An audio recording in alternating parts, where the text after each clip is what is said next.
So, good morning your channel physics with brilliance sir. आज हम लोग क्लास 12 में इसी वीडियो में पढ़े थे। क्लास 12 वाले में कूलाम के नियम पढ़े थे। तो आज इसमें हम लोग पढ़ेंगे सदिश निरूपण के बारे में, ठीक ना। तो इसका हो जाएगा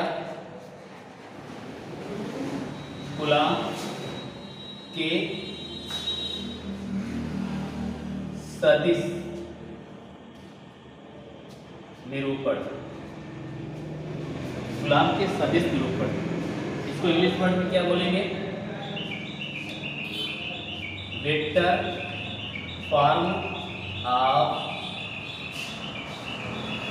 कूलाम्स लॉ।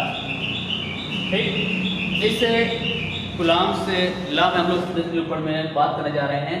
तो चूंकि जब आपको सदिश निरूपण के बारे में बताया जाएगा तो उस समय आपको 3 डायमेंशन का प्रयोग करना पड़ेगा, अर्थात जिसमें 3 अक्ष होते हैं। ठीक, जैसे ये मान चलिए y एक्सिस, x एक्सिस और z एक्सिस। ठीक, तो इसमें 3 एक्सिस होता है। एक हो जाएगा y और दूसरा हमारा हो जाएगा x और तीसरा क्या है? z। ठीक, तो हमको इसमें ये ध्यान देना है कि जो एक्सिस आप बना रहे हैं, इस एक्सिस में आपके y और x अक्ष में 2 पॉइंट आप लिखना है, क्योंकि आपको पता है कि कूलाम जो वैज्ञानिक बताए नियम कि 2 आवेशों के बीच में रखी दूरी होती है। अर्थात मान चलिए यहाँ पर जो पॉइंट हमें लिए थे P और दूसरा पॉइंट क्या है? Q। ठीक है, अब इस जो पॉइंट P और Q है, इनका जो एकांक वेक्टर बनेगा, एकांक बनेगा, तो मान चलिए यहाँ पर सपोज दैट जो पॉइंट O है, इनके जो बीच की दूरी है ये मान चलिए ये r1 वेक्टर है, और ये जो दूरी मिल रहा है सेकंड वाला पॉइंट जहां पर आप क्यों मारे हैं, ये आपका क्या है? r2 vector. ठीक ना, यानी कि ये जो एकांक सूत्र बन रहा है r1 और r2 हो गया है। और दूसरी बात है, इस जो आवेश मान चलिए ये हमारा माइनस आवेश का है, p प्लस q हो जा रहा है, और ये जो आवेश मिल रहा है ये हमारा माइनस q है, और इनके बीच की दूरी कार्य कर रही है। ये मान चलिए ये हमारा बीच का दूरी क्या है? r है। ठीक, ये r वेक्टर है।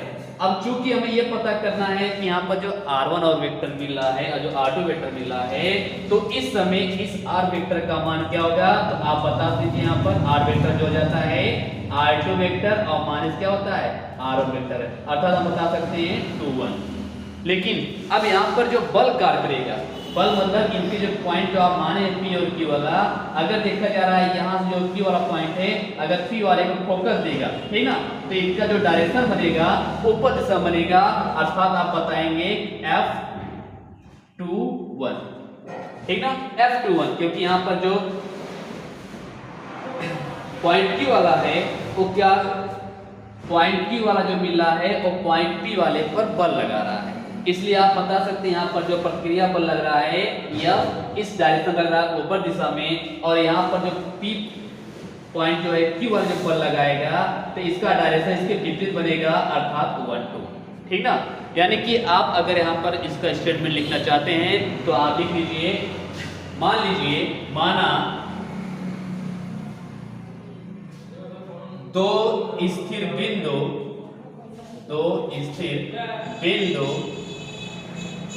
कौन कौन है आपका स्थिर बिंदु? P और Q है।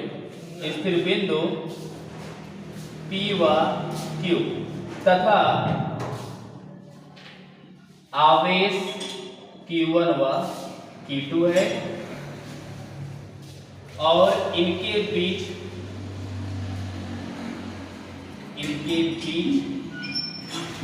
की दूरी, इनके बीच की दूरी मिल रहा है, अर्थात आप बता सकते हैं यहाँ जो आवेश Q1 है और यहाँ जो Q2 है, ठीक, इनके जो बीच की जो दूरी मिल रहा है r1 वेक्टर है और r2 है।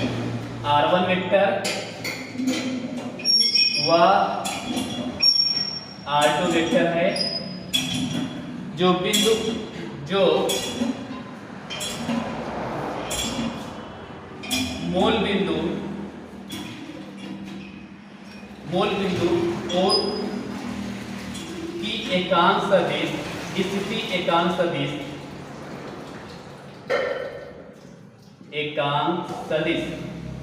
अब यहाँ पर हम बात करते हैं एकांक सदिश में। तो एकांक सदिश मतलब आप समझ गए, यहाँ पर जो इनके मध्य दूरी मिला है जिसको माना गया R21, ठीक ना। तो क्या हो जाएगा, R21 है, यहाँ बता सकते हैं R21 जो हो रहा है R2 वेक्टर और माइनस क्या मिला है R1 वेक्टर है, यानी कि एकांक सदिश R21 वेक्टर इक्वल टू क्या मिल गया R2 माइनस R1 वेक्टर, ठीक ना। अब यहाँ पे जो एकांक सदिश आया है, अब इसी को हम बात करने जा रहे हैं जो वैज्ञानिक कूलॉम बताए हैं कि F is equal to 1/4 pi epsilon naught into Q1 व Q2 अपान क्या था R²। इसी फार्मूले के माध्यम से आप यहाँ पर जो एकांक सदिश बात कर रहे हैं उसको लाकर हम फाइंड करेंगे। अर्थात अगर देखा जा रहा है यहाँ पर पॉइंट, मान लीजिए कूलॉम के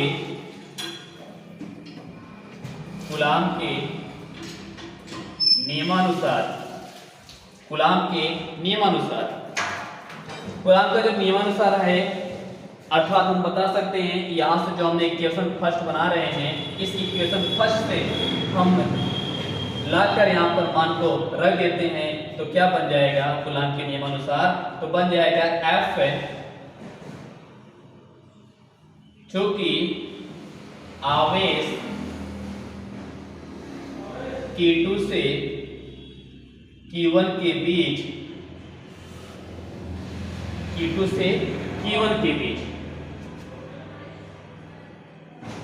लगने वाला जो बल है, अर्थात F21 इक्वल टू क्या मिल जाएगा, तो आप बताएंगे K, क्योंकि यहाँ पर जो नियतांक हो रहा है इसका मान क्या होता है K होता है, K Q2 Q1 अपान क्या हो जाएगा R21 का स्क्वायर, ठीक ना।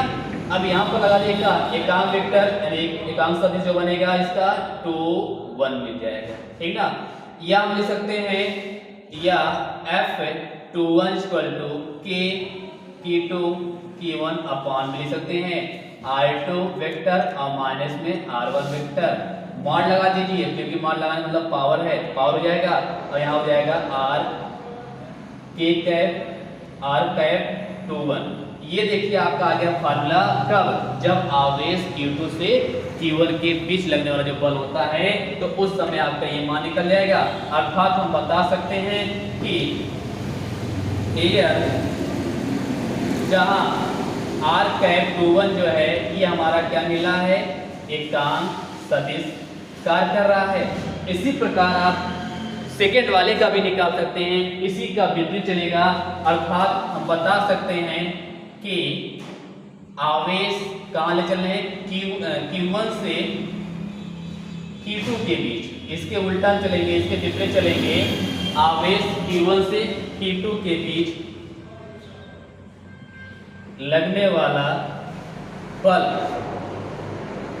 क्या मिल जाएगा, लगने वाला बल मतलब आप क्या करना है इसमें 2 1 से पहले निकाले थे, हमको चलना है कहाँ 1 2 के पास।